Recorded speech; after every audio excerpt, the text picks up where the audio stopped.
Hey, what's going on out there, black people? What's happening? What's happening? How y'all doing? Hey, it's your boy Muck, and with my main man, player partner Killer here. We're back with another episode of Talking Black, where we talk to black people about black people being black in America. So we want to welcome everybody out there to the show. Hopefully you can join the conversation if you're on here from Facebook Live or YouTube, or if you've downloaded the Media Room 360 TV app where you can get that free from your App Store or your Google Play Store. Either way, join the conversation. We're glad that you're here. Like I said, this is a show where black people talk to black people about being black. But if you're not black and you're just here because you enjoy culture and learning about other people's ways of living, we welcome you as well. And if you're just somebody here just to observe and as an agent to run back and tell somebody what we're doing here, we welcome you as well, because like we say on this show, everything we talk about is truth. And if it's not the truth, it's just our opinion. So like Martin say, run tell that. What's up, my man Killer? Oh, you got it, Muck. What's a good word? How's your week? Man, it's been a long week, man. It was vacation for us, spring break, man. And the family drove to DC.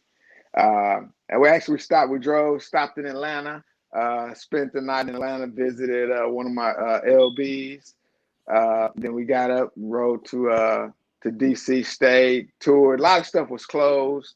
As far as, they're not open like we are here in Texas. So I didn't get a chance to go to the National African American Museum, man. We wanted to do that, man. I was looking forward to that. That's right.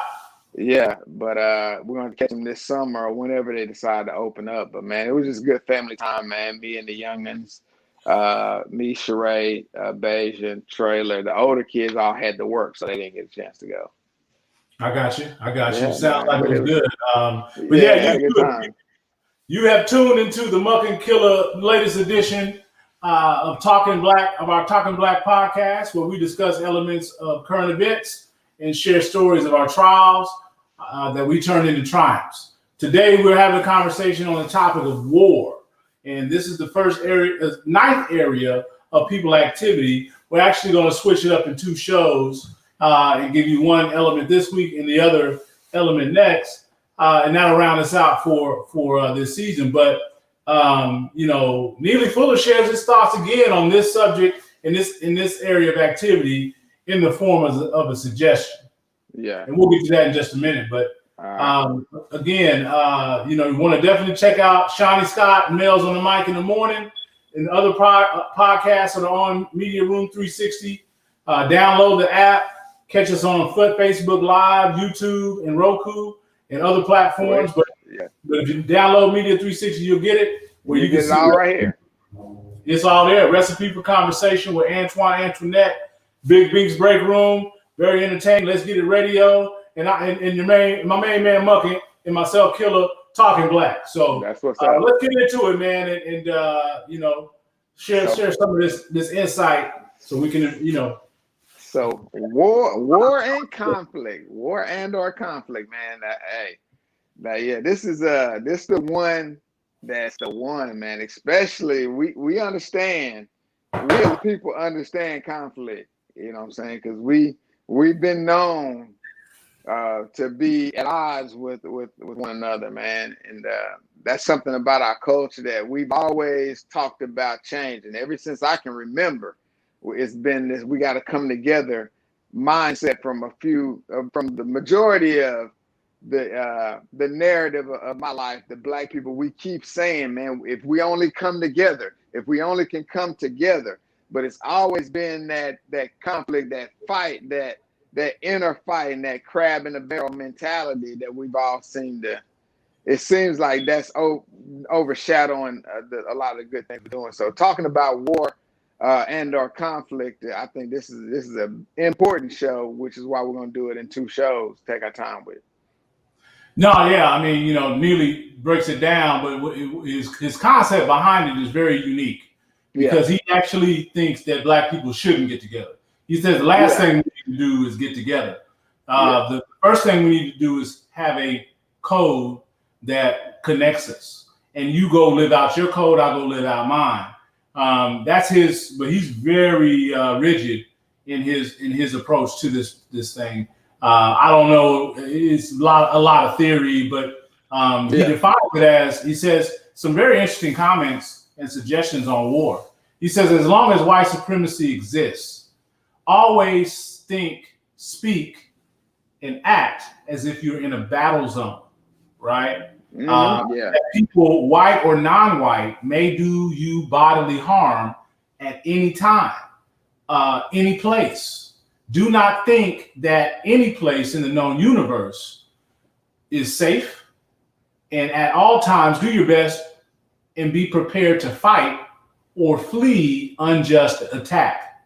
He goes on to say that danger in the form of injustice and or incorrectness exists every place in the known universe. So you can't run from it. Good evening, Scott. What's up, Skylight? Yeah, man. So you're saying, so Neely's basically saying you got to always be, head on the swivel, be watching out for any and everybody for bodily harm. But and in a sense, I agree with the concept because my frame of reference is that there's always going to be some conflict between human beings. So then to me, that means anybody. It's a lot of conflict in my family, like people that I choose to be around, my friends that I've had conflict with, because no 2 people see the world the same way. So different competing ideas and conflicting ideas, and I think that's why the root word is conflict. If you got conflicting ideas, you're always going to end up in some kind of conflict. So how you handle that conflict is the difference. Can you handle it with communication, or does it get violent? But at the end of the day, there's going to be conflict among human beings. Well, you said it. I mean, you said there's two different views of it, and the reason why there's 2 different views of it is because there's 2 different experiences. Yeah. I mean, even you and I, we've known each other a long time. We don't see everything the same. No. And if we didn't have that time, which most people don't, right? Most people don't know each other. Yeah. 20 years, right? Yeah. 30 years. So they're not gonna have the patience to hear you out. Yeah. They just hear you on some stuff, and they're gonna be like, hey, listen, I'm going this way. You know? Yeah. And that is the relationship between people that needs to change. We need to quit giving up on each other. Because, I wouldn't do that to you at this point in our relationship because we spend time. And so I'm not saying that people are going to have that ability to connect like that. I'm just saying that the reason why there's so much conflict, in my opinion, is because people are so polar opposed to even hearing the other side of what's going on the other side of the street. Yeah. No, I think you're right about that, because we also got to ask ourselves, why do we get so invested emotionally in people that we know we don't know? You know what I'm saying? Like, and you don't know what that person's situation is. So it may be a guy you just run into at the store and bump you or step on your Nikes. You know what I'm saying? So now you're backing yourself into a corner without having a chance to even discuss, okay, what happened here, you know. But you may be mad about something that happened to you in the world. He's mad about something else that happened to him. Y'all bump shoulders, and now it's a bunch of nuclear explosion. Nuclear explosion with, and there was never any intended conflict. But right. It just happened. They weren't thinking about each other before they came into contact. Before they came in contact, definitely. But we got to expect that, though, and that's what I'm saying. Like, we have to expect that there is always going to be some type of conflict, and the resolution of that conflict is more important than anything, or learning the tools to be able to properly resolve conflict, or what we need to be teaching our kids. If you're not already teaching the kids, I think that's important to, you know, hey, there's too many people, in my opinion, and I don't have a number how many that is, but seem to believe that we're going to be able to reach a world where there is no conflict. And I don't think, and personally, I don't live with that philosophy that there's ever going to be a world that there's not going to be any conflict. You know, I'm not even searching for a conflict-free utopia. Yeah, utopia. I'm looking to best mitigate and resolve any potential expected conflict. Put it like that. I'm expecting conflict to happen. Yeah, I think that's what he's saying is to expect conflict because it's happening. Yeah. And try to be as prepared for it as you can. Right. Know that it exists. It's kind of like, you know, have you ever walked up on a person in broad daylight in the middle of rush hour traffic, and they jump and they're like, "Oh, I didn't see you there." Yeah. Like, motherfucker, there's a whole world full of people. Yeah. You should be expecting to see some. Yeah. But you know, Neely has many quotes that I like. Yeah. One of the best ones I like is, "If you want to reduce your conflict, reduce your contact." Yeah, that has been a strategy I've actually used, and it actually works. If you are around somebody who's mistreating you, they are not going to mistreat you because they're not around you. Yeah. You know, I'm not saying run from nobody.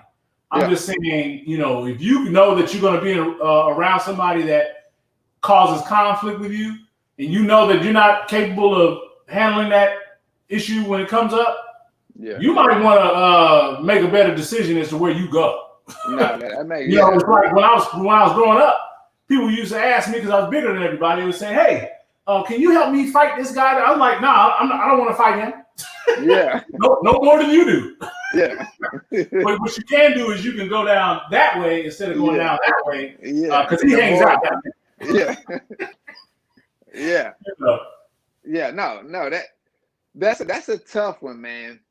For me, because I mean, obviously you know me, and it's like if I'm taking this whole other view of it, if we could just learn to have patience, individual patience, then we can spend more time together instead of, you know, having to be apart and just not even deal with the conflict.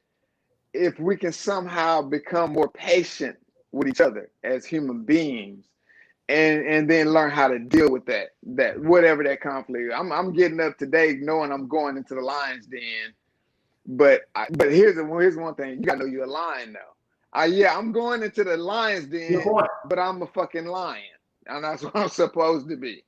And whatever happens today happens. I'm primarily talking about those in which cannot, you know, don't have the skills or the tools to deal with the conflict. Like, you're exactly right.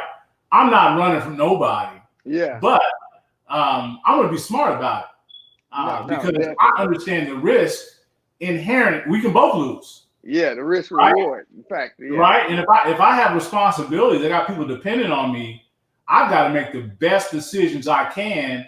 And, you know, maybe it means that, you know, I got to go another route to avoid any potential issues that may arise that put my family, and those that I love at risk. Yeah, no, I'm with you. Yeah, and that light, I definitely agree. You have to be smart about the situation and being able to assess the situation. And that comes from education. That comes from experiences. and we talk about where do you learn those techniques at? How do you get those techniques, and who's responsible? You know, baby comes into the world not knowing anything. You know what I'm saying? And so you're gonna observe and you're gonna learn by, for your surroundings. And if you're around someone growing up that is not well adept at conflict resolution, then you may look at life and say, okay, the best way for me to avoid anything is to go that way, because you have never seen anybody stand up for themselves and in a conflict and resolve it in a peaceful manner. If you've never seen that, then you probably you don't know how to do that. Right. No, that's a good point. What are the differences? Like, we talk about war, but what makes up war are either violence or not indirect violence. And I wanted to get your take on what the difference between violence and non-violence were. Neely's got some stuff I wanted to share. So, what is your viewpoint on violence and non-violence? Yeah. So, I tell you, I think we said this quote when we did politics. Now, we know that all of these areas of activity are connected, So I said a quote from Fred Hampton where he said, "Politics is war without bloodshed, and war is politics with bloodshed." So that's the dynamic between. We're always in conflict, whether we're in a political dispute, and that's just like politicking. What we said, the definition was the relationship between people. So that's politics. So if you're having any kind of interaction with another human being, that's a form of war, because you're battling competing thoughts. That's how it is the engagement with people. It's the engagement with people that you say, okay, can we we're just politicking, and we're just discussing it, and then we'll come to a resolution without any violence. When you hit to the war stage, when we're calling it war, that means we got the gloves, we're ready. It's a battle, it's a physical contest at that point. And that's the difference. Violence is where you got into the physical relationship. Yeah, you're getting real physical. Right. So, well, yeah, when Neely says he identifies them pretty short and sweet here. He says violence is any willful and deliberate act that is designed to and intended to do unjust harm.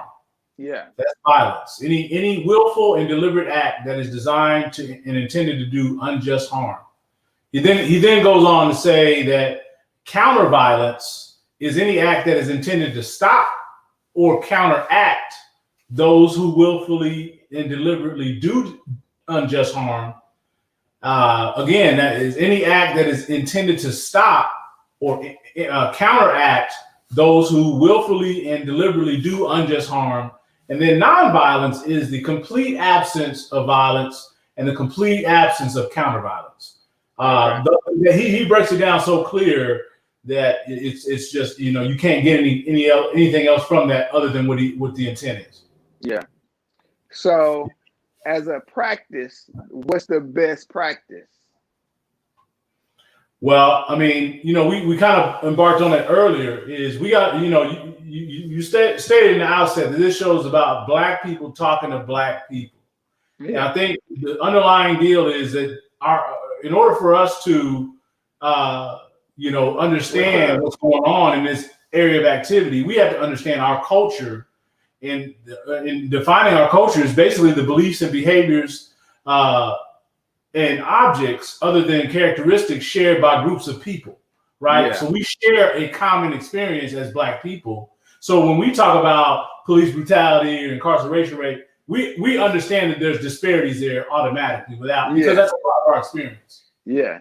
Yeah. And what you were saying is that other people who don't have that experience, are influencing us to think like them, but they really aren't qualified because their lack of experience and understanding in the what it is to be Black, not to nullify them as having any value at all, but to say in this area, because you lack the experience, probably not going to need to be taking that inside.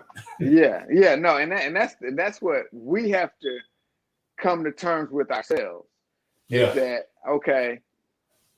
I don't know too many people that's not getting a bag to know any black person, especially a African American man, that would tell you that there's no such thing as racism or that racism is ended. I don't think you can find too many black men, especially that have ever been to the ghetto. If you've ever even went to the ghetto one time, you know. If you was a black man and you went to the ghetto, you don't experience that quick. Oh, you know what I'm saying? So what I'm saying is the learning curve in the ghetto is short, and so will your life. If you don't pick up on it, and like I said, and I'll say this: we talk about inner city ghettos, but we can also talk about rural ghettos because, like I said, growing up in the South in segregation, we're still segregated. There's still the black side of town. There's still the white side of town. In every city. So we haven't really changed that much. You know what I'm saying? I live in a mixed society. I mean, a pretty diverse, a diverse and inclusive neighborhood. Right. But for the majority of my life, I lived in a pretty much all black neighborhood. You know, and it wasn't my choice. You know what I'm saying? Like I grew up in a black neighborhood. I didn't. I grew up in a white neighborhood, but you know, the thing of it was for us is that, and what I realized as I got older was I was still, I may have had a different zip code. So when I was filling out resumes, they might have brought me in for the job because of the zip code. Yeah. But, you know, ultimately I experienced a lot of the similar issues with in the areas of education, like I talked about in the first show. You know, in other areas of activity that may not have necessarily been, you know, labor, right? Which, you know, I've been very blessed to have opportunities. But my point is that, you know, when it was in education, I was excluded just like everybody. They didn't know exactly where I lived, you know. I mean, until my dad started coming up to the school. But that was a whole nother story and a whole nother day. Yeah. So do you consider the way you were treated at school in your early education, would you consider that war? Was that a war? Oh yeah, but obviously I didn't have any clue. Yeah. Because I was all bright-eyed and bushy-tailed, and you know, I didn't understand white supremacy, and I didn't, you know, I didn't understand the different cultures and why somebody would even think to treat you any differently than anyone else. That wasn't on my mind as a first grader. You know what I mean? Yeah. But you know, Neely says some really good things on this, and I gotta bring this back up because he says that white supremacy, racists collectively intend to practice white supremacy forever. Yeah.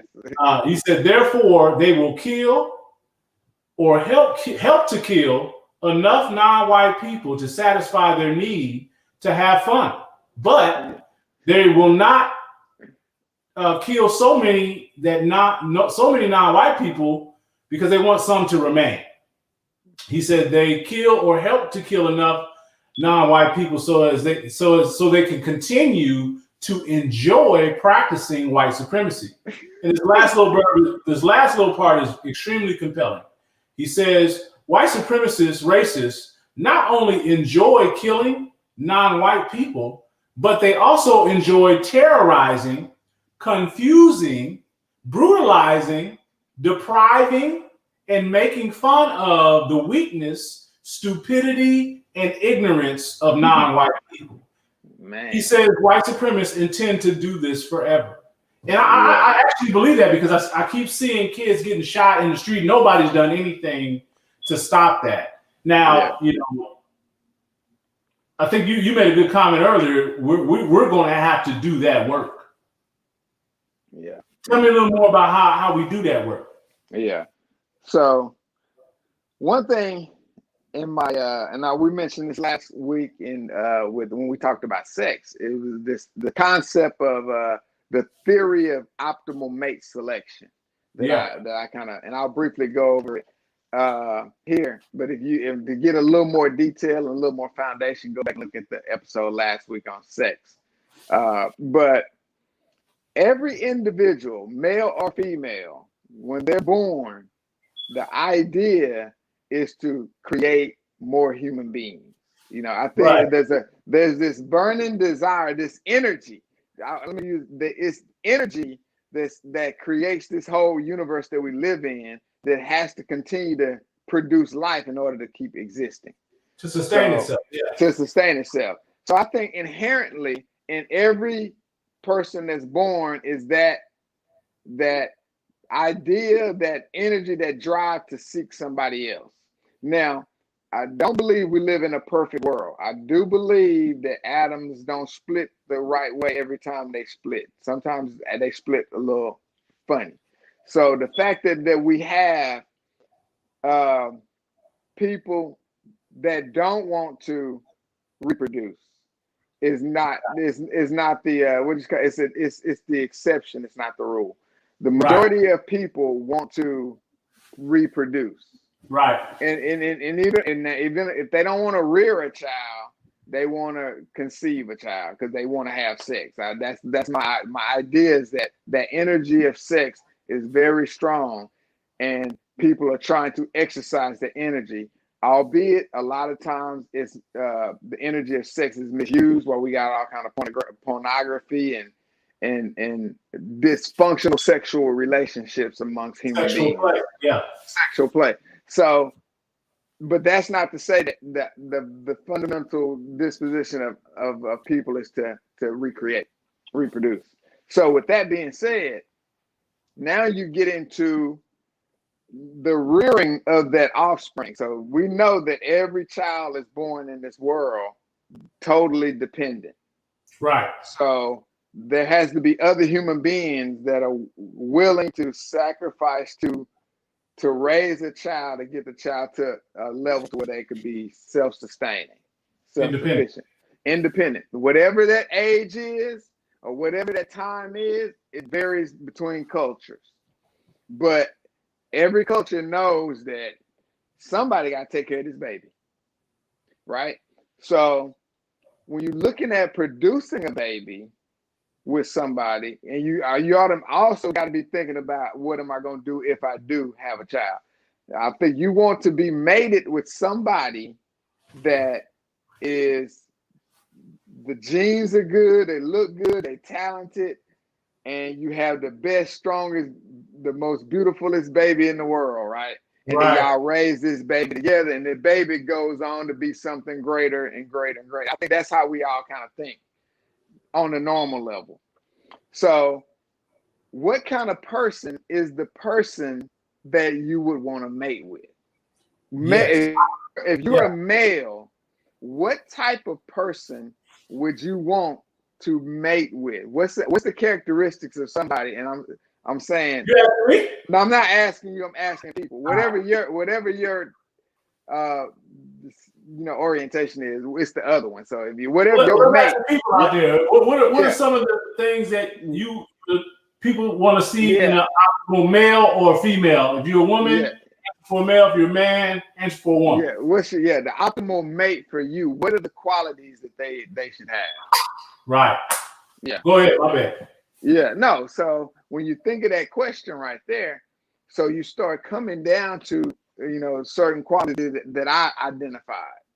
You know what I'm saying? It just based on my experience of looking and reading and studying psychology and human behavior, right? Yeah. So you're looking for somebody that's really, I'm gonna boil this down because there's so many different characteristics, but I'm gonna boil it down to somebody that's authentic to themselves, who's true to themselves, and are willing to fight and die, in a sense, to maintain their true identity. So as opposed to somebody that we would say is a follower. Nobody really wants to be with that person that's not a leader, So when we think about who, you want to be with the leadership type of quality of a person that stands up for themselves, a person that has courage and conviction. Yes. And I dub those people brave hearts, whether men or women. So a brave heart is someone that stands in their truth, lives in their authenticity, and is willing to face any opposition towards them not being who they are, or them being themselves, right? That's real. So you got to have major courage to do that. So that's why I said brave heart, right? So you got brave hearts. Now, what are the opposite type of people that are not brave hearts? Break it down.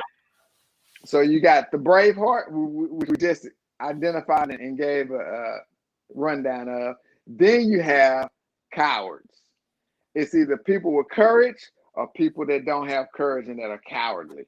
And it's two types of cowards, which we got. I think our school has let us down. I mean, our society has let us down because we talk real negatively about bullies and bullying and being bullied. You know what I'm saying? But a bully is nothing but an aggressive coward. Yes. So that's one type of coward. Then you also have a passive coward, somebody that doesn't want to stand up for themselves, and we call them punks. So you got people that get punked by bullies. Bullies punk punks. Yes. Bullies don't mess with brave hearts because the bully is a coward themselves and they always want an easy win. So they always gonna take the path of least resistance, right? Right. So and this kind of goes into war and conflict. So let me kind of break that down. So you're talking about an alpha male versus an epsilon male, but the epsilon, the alpha is the brave heart, right? Yeah. I know. I'm not messing up the terminology, but I want to connect it because you talk about coon, and those people, are they inferior to the brave heart or not? So so this is a term that Neely uses all the time, and that you use too. Universal man, universal woman is a brave heart. Gotcha. That's somebody that's living in truth, honesty, and practicing justice. Okay. Right? Okay. So now, I mentioned this the last time. When we talk about alpha male, that's built on a dominance hierarchy. So alpha male is a bully.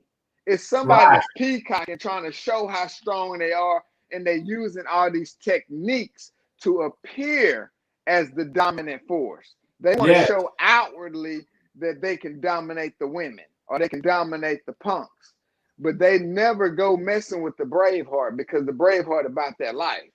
You know what I'm saying? It's like they're gonna stand up for whatever they believe in. No, I'm glad you're breaking that down because you can get confused and in the Braveheart terminology has nothing to do with a dominance hierarchy. No, it just has to do with the truth. Universal man is more closer to universal man than universal women. Yes. Are Bravehearts. Yes, because their goal is not to dominate another individual. The goal is to express your own uniqueness and thereby allow others to do the same. Yes. So you're not intimidated by anybody else that's showing their worth.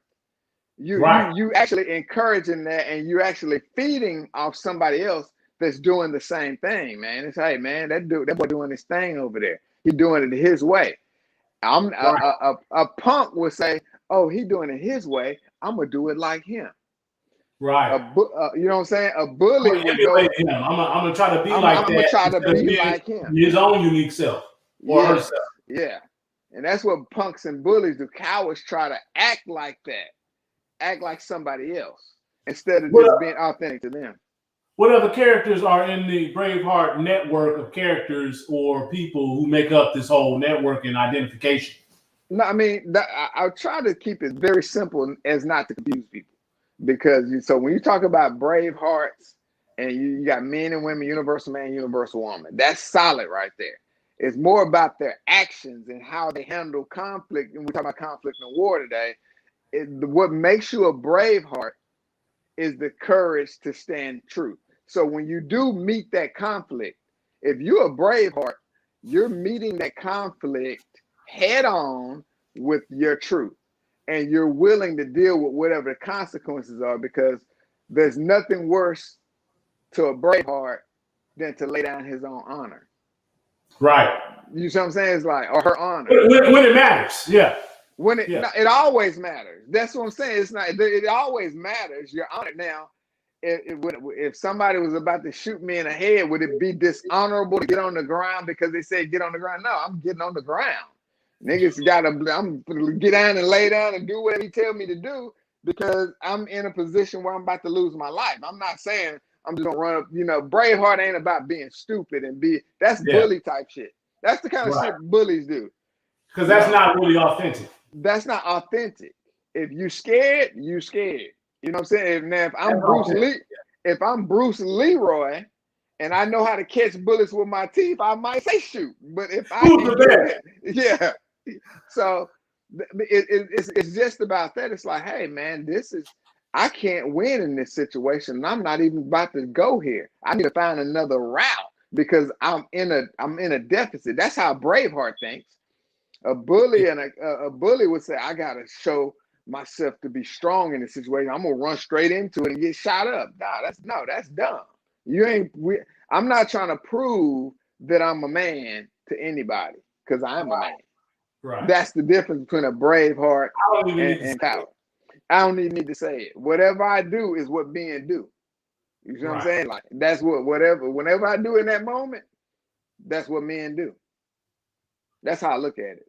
So if you have that kind of attitude, if everybody had that kind of attitude, now let's go back to the concept of war and conflict. So if everybody's going to handle it with honor and dignity, then the conflict is majority time going to get resolved nonviolent through communication. It may get to a point where it gets to a point where, okay, we're going to have to scrap about this. Or you know what I'm saying? That's just a part of life. We see it too much. It gets to a point where you've been offended to where it's something to scrap about. Now, do you think one are white supremacist bullies, and then do you think because of this phenomenon of white supremacy racism that we have bullies that are projected into our reality on all levels? Like if you're in kindergarten, there's always a bully there, right? Or if you're in first grade, there's always a bully in the first grade. So I'm trying to understand how this concept of bulliness is pervasive, and that bulliness leads to more conflict. Okay, so this is where this optimal mate selection process really, like I said, everybody's trying to find that one, that mate to mate so we can make strong babies that's going to survive and thrive. So subconsciously, everybody's looking for that. So when you're trying to find that person, and I go back to like when you first go to school, this is really the first time that you're really interacting with a lot of people that's not in your family. So now your way of life that you've been taught by your family, now you get into a group and environment where there's 3 other kids that have a different way of life. They grew up in different houses. So this is the first real major conflict that you have with somebody that doesn't share your way of life, right? So this is where we all start trying to fit in the roles, man, because you're not going to marry nobody in your family. So your optimal mate is probably not going to come from your family. Depending on where you live, they might, and depending on your culture, they might. But for the most part, you're going to find your optimal mate out there in the world. So everybody jockeying for position. Right. Man and female. Even when you go to school, everybody's starting to find their role. So think about this. When you first sitting in the classroom, the kid with the nice clothes on and the kid that's answering all the questions, or you know what I'm saying? The girls like that dude because he seems to have established himself as a leader. Because he's answering the question, he's looking good, he's intelligent. So the girls in there, whether they know it at that age or not, which we don't comprehend at that age, but we're doing it subconsciously. I like little Billy. Little Billy's smart. Little Billy's cute. Little Billy's nice. I want little Billy. Yeah. So now think about Bubba over here looking at Jimmy getting all the attention, and the girls ain't checking. But Jimmy ain't smart though. Jimmy he's not that intelligent yet. He hasn't developed his intellectual genes. But Lil Jimmy say, I mean, whichever one I forget the names, but Lil Bubba say, you know what? Wait till we get to this playground, and I'm gonna show these girls that Jimmy can't fight. He can't protect you. I'm gonna whoop Jimmy. He don't know it, but I'm gonna beat him up. I'm gonna beat him up. So I'm gonna let these girls know that if they want the protection, yeah, Jimmy may be smart. He may can answer the question, but tell me this: can he whoop my ass? You know, that's the kind of concept. That was the Chris Rock bit he did. Yeah. But yeah, so we start to find our lanes. We started to find our lanes then, so you got the athletes, you know what I'm saying? And I'm an athlete. That's me, man. It's a fire alarm going off in there. Oh, okay. Somebody must be cooking something. Huh? Somebody cooking something. And, it's real life. It's real life. Real life, yeah. Braveheart, somebody in there trying to make it happen. Right. Hey, save something for me. Yeah. So when you have those people trying to jockey for position, and also the girls are going through the same transition too. You know what I'm saying? Everybody's coming into this. Where we as young boys, when we're looking at, we're very visual. So we ain't looking at who's the toughest and who's the smartest and who's the best leader. We're looking at who has what the most productive looking womb. Since women's sexual organs are internal, we can't see them. So everything they do is passive. It's internal. They think everything we do is aggressive because our sex organs are visible. They're forceful. We penetrate. You know what I'm saying? Yeah. We are the masculine energy is the aggressive energy. Right. Is a passive energy is not aggressive, but it's actually more powerful and it lasts longer. Passive energy is the most dominant energy, but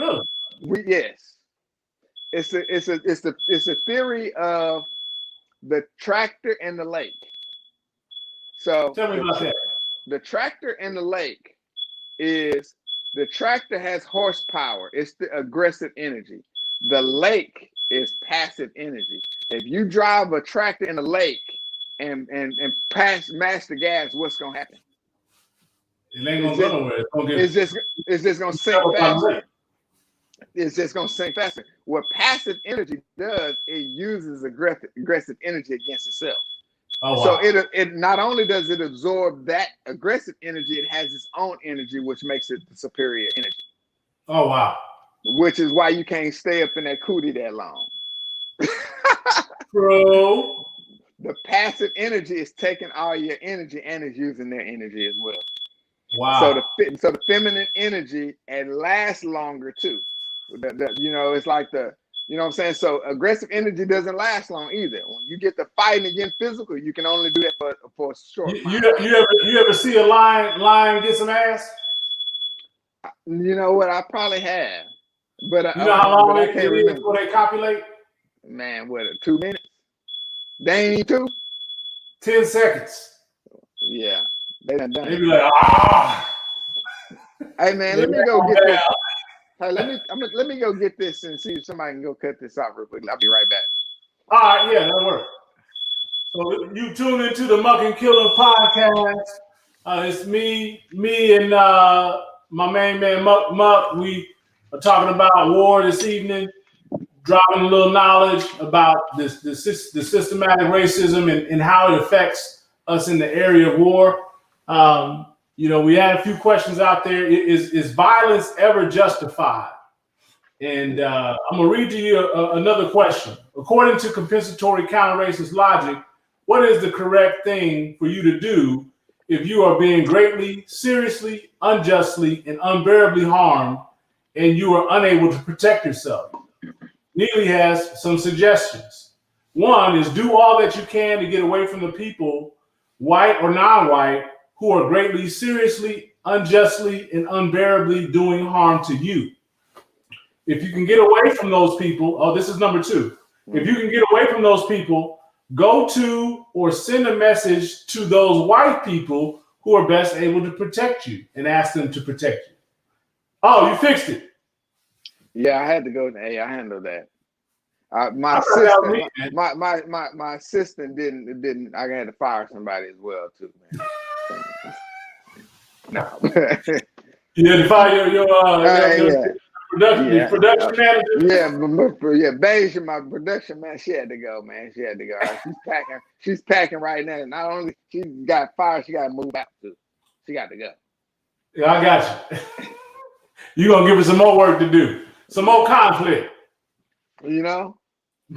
But hey, yeah, I was just sharing with those that are watching tonight a question. The question was, according to compensatory counter-racist logic, what is the correct thing for you to do if you are greatly, seriously, unjustly, unbearably harmed and are unable to protect yourself? And Neely gave 2 suggestions. The first one was do all that you can to get away from people, either white or non-white, who are greatly, seriously, unjustly, unbearably doing harm to you. And then number 2 was, if you cannot get away from those people, go to or send a message to those white people who are the best able to protect you and ask them to protect you. And I think he's actually talking about the police here, because I don't know if you're going to go to your neighbor and be like, hey, I need some help, they might not answer the door. Yeah. So that's what that was kind of, I was listening at that and saying, okay, so we can't trust any white people then, or maybe saying you don't trust people until you know you can trust them, until you have a personal relationship with them. And that's how I operate. And I operate like that anyway. I don't care what color you are. I'm not right. You gotta, you have to establish, and I think everybody should be, you have to establish trustworthiness. I don't care who you are, right? That's true. So unless you've established a relationship with somebody built on trust, you gotta assume that you don't know them. You gotta assume that you don't know them. You haven't built any connective tissue. There is no trust that exists in that relationship. Yeah. It hasn't been tested. I mean, I think another thing is, again, going back to our friendship, is that trust has been tested over the years, and we know where we stand. Yeah. You know what I'm gonna do. Yeah. Yeah. And the things the things that we don't agree about, I mean, hey man, that's just things that we don't agree about. But that doesn't stop the relationship. That's just, hey, I know what Keely believes on that. I know what Muck believes on that. It is, you know what I'm saying? Hey, we don't agree, but that's my boy. That's how you kind of operate. And it's in the same way within my marriage. It's like, hey, I'm not acting like we get along all the time and that hey, we don't. We don't agree about a lot of stuff. You know what I'm saying? But that when I made a decision, and you make a decision, it's a commitment to be together through trials and tribulation, because you already know those gonna happen, or you should be knowing that that's gonna happen. It's just, okay, we came in and said, this is how we're going to resolve conflict. We already know we're gonna have it. Right. We already know this coming in. So we're saying these are the things that we're going to do.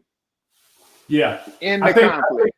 I think that when I was married, that was the big thing, is even though I knew Neely's work, I didn't practice that in my relationship. Yeah. So I would often say, I didn't know she was going to do this, or she would say, I didn't know he was going to do that. Yeah. I mean, and you should have those answers to those questions, or those statements, or not be surprised by the action. Because, obviously you've taken vows, and then you've also have a certain I hope you've communicated certain, non-negotiables up front. Like, you do this, and this ain't gonna work. You know what I'm saying? Like, up front, you already know this a deal killer. Yeah. You know what I'm saying? I always go back and think that I did, but I didn't. But no, I mean, you may have, but it's got to be bought in by both parties. Yeah, you're right. You know what I'm saying? You got to be like, okay, it's got to be clearly defined, clearly understood by both parties, and clearly, okay, we agree. And even with that, there has to be some level of mercy, in my opinion, because even if somebody violates one of those unforgivables, you got to take that into context and say, okay, we all flawed. Okay, I know I said it's a lot of stuff I've said in my life I wouldn't do that I end up doing. So I got to look at my relationships and say the same thing, man. Yeah, bro said, or my wife said she wouldn't do this, and she ended up doing it. Okay, let's let's sit down and talk about it. Let me get all these emotions out of here and say, okay, I've done these things too. Does that make me a bad person? Does that make me somebody that's not loved because I went against my word at one point? And I say no. And then you sit down and you have a conversation. Okay. And that's another way that we got to look at conflict, man. Dude hurt you, or he stepped on your shoes, man. Okay, bro, let's calm down before we get to shooting. He stepped on your shoes. Yeah, there's 100 people with the capacity of 99, and there's gonna be some stepping on some shoes. There's gonna be some stepping on shoes. We gotta say, okay, man, let's chill on that and let's talk about it. And then before we get to that, but that's the hard part, man. That's where the foundation of learning these things and being taught these things. And when I go back to the optimal mate selection in the kindergarten, if you don't have that support base, when you go into an environment where there is conflict and there's so many different people handling conflict so many different ways, and you don't have a foundation of how best to do it, that's a problem too. So, and then it becomes a cycle, because if nobody taught me how to handle conflict, how am I supposed to teach my kids? Because if I'm used to dysfunction, I'm probably my eyes are gonna be geared towards a dysfunctional mate. Now I got a dysfunctional mate, and I'm dysfunctional, and we finna have some kids that we can't train because we both dysfunctional. So it becomes generational. You think that happens in our reality? Man, more times than not. Unfortunately, right? Unfortunately, yeah. Yeah, which is why we're doing this show, because there's a lot of people that just don't know. They've never heard this. They've never been exposed. So they're like, it may be people that's listening to us and saying, hey, man, I already knew that. These brothers ain't saying nothing new. This show ain't worth watching because they telling me to say, oh, I get it. But there are people out there that don't know this stuff. And they're looking for guys. We running out a little time here. What are some of the solutions for, not being dominated in this area of activity? I mean, what can we do to counter the effects of the oppressive nature, or the racist nature, or the white supremacy, which is the functional arm of racism? So it's really the only way that it plays out in our reality. So obviously, next week when we get into the second half, we'll talk more about war itself and the strategy of it. But the first thing is the conflict part of it. If you can handle, if we all had better conflict resolution tactics, then we have less getting to war. And you know what I'm saying? But so this is the fundamental purpose, which is why we decided to do it in 2 shows. You have to learn how. And if you haven't had any role models that you know personally that have been instrumental in your life, you need to go seek successful role models, people that have been very good at conflict resolution and avoiding the pitfalls. Good listeners, whatever. Find those individuals whether it's reading books, whether it's going to seminars or whatnot. You need to find role models of people that can handle conflict. And this something before we get out, man. We talked about alpha males, right? And alpha females, the dominant, right. the highest on the dominant hierarchy. And we live in that society. I'm not delusioned about that. We live in a society that's based on dominance. That's what white supremacy is. It's a dominancy hierarchy based system. Right. So it would always seem, growing up in a system like this, that being the alpha male would be the ultimate thing in this society. And what I'm saying is, yeah, it is the ultimate thing in this society. But if we're operating just like, white supremacy, when we become over it, then we're just going to be dominant. It's just going to be the same white supremacy turned black, you know what I'm saying? Or to turn whatever color it is. Blackface, yeah. If we're thinking out of a dominant mindset. So right, that's why you want to switch it to a universal. That's why you want to switch it to a universal concept and not look at the conflict in that way, to where you're trying to dominate somebody versus let's try to resolve these issues that we're having with one another. That way we can get onto the peace. That's a good point you're making. I was reading about Frances Cress Welsing, and she had her definition of racism. And I want to share that because I think it's extremely powerful. It's a little long, but I'll try to get through it quick. So she says, racism is a local and global power system structured and maintained by persons who classify themselves as white, whether consciously or subconsciously determined.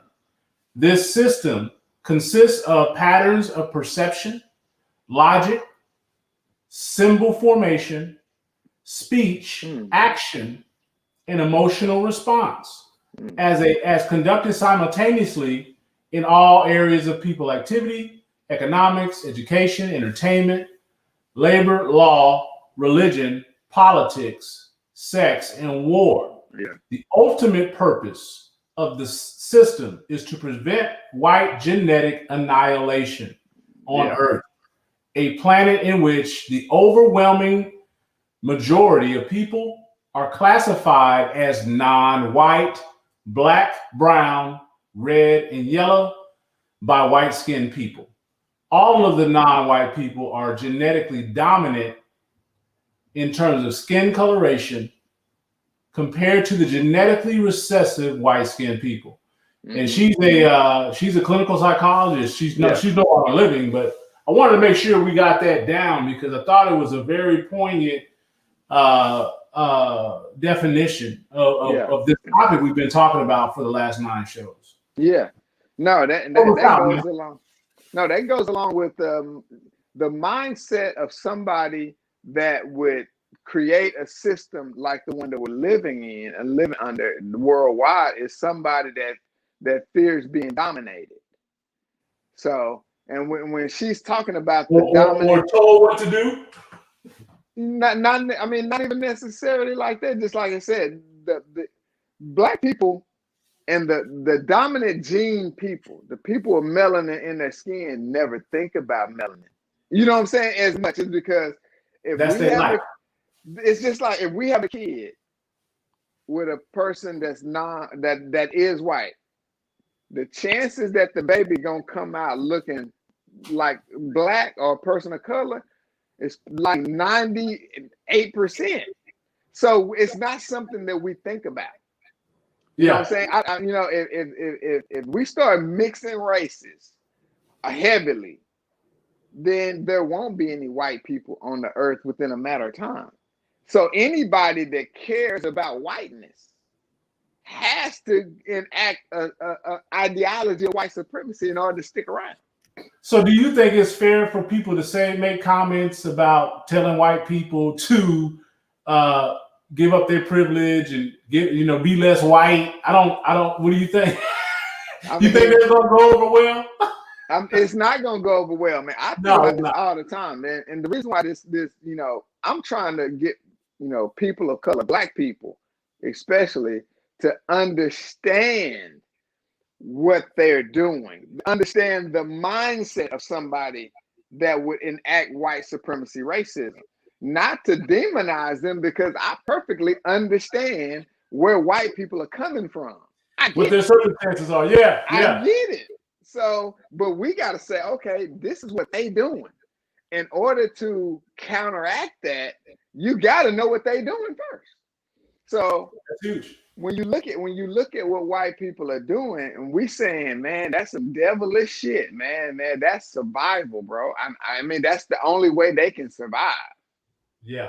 If you care about whiteness. And there's a lot of white people out there that don't give a damn about whiteness, and they're offended when we talk about white supremacy because they identify with white, but they don't care about that whiteness, which makes, we ain't talking to you.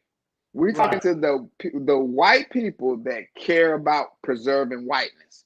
And if we've looked around any in the society, the segregation everywhere that white people go that are white supremacists, the first thing they do is they take control of the land, and then they separate themselves from the people with any melanin. That's what they do. Or they put themselves in a subservient position to isolate. The only way they can dominate and control the area, which ensures their survival. Oh, no doubt. Otherwise, they won't be here long. So the solutions for war for this show are be prepared and set the right expectations when you engage certain people. Yeah. So you're not surprised that you're getting hit over the head. Understand you're in a situation where you could die at any moment. Yeah. Because it's happening. Who is so? I hope people take heed to that, man, and start to protect themselves through preparation and expectation, based on the history that we've all seen. Yeah, that's the key. I mean, if anybody out there hoping that this is gonna go away on its own, I mean, that's where I think. And then we surprised when you see something happen like George Floyd or Breonna Taylor or anybody. You so surprised, and that's a news story. Why are we surprised? Like, seriously, what? And people say, well, it's 2020. We can say that every year. It's the same thing. I'm 60 years old. I done lived 60 years. Like, well, if you hadn't done nothing in 60 years, 60 years don't mean nothing. Yeah. You just been living. Right. But again, Neely goes back to saying, the white supremacists intend to do this forever. So they're going to continue. Yeah, if you always do what you always did, you always get what you always had. So something to consider. And we need to think about, okay, so let's really identify the strategies and identify the tactics that they use in order to keep themselves around. And then we can start say, okay, bringing some balance to the table. Now we can bring some balance to it, because they're not going to stop, but that doesn't mean that we have to be in this subservient position. And that's what justice is balance among people. It's balance among people, but you have to have courage in order to stand for your part of the balance. You can't be asking somebody that don't intend to give you balance to give you balance. Can I borrow $5? You got $1 million. I got $2. Can I borrow $5? No. I need all my $1 million. You know what I'm saying? That we don't see. We ain't seeing it like that. We looking like, y'all got a lot. Y'all need to share with us. That's not gonna happen, because they can't share with you because they need that. That's how they make it. Yeah, they want to stay in control so they can keep things going in their favor. I get it. Yeah, that's it. Yeah. So, but you don't have to play that game. Like I said, they don't really go picking on Bravehearts. People that are living in authentic truth. Yeah. You know what I'm saying? What they'll do is they'll try to defame you through the media and through propaganda. They'll try to say that you're somebody that you're not. But as long as you know who you are and your people that you keep it 100 with know who you are, then you ain't got to worry about what they're saying on TV or saying in the media or what they said at the schoolhouse about you when you know who you are. Oh yeah. Yeah, no, I think that's a really good point. We're gonna have to bring this home next week and finish out this area of activity, war. Man, I appreciate your time tonight, my brother. Good show. Good show again, brother. Shawnee, we out. Till next time, part 2 coming up.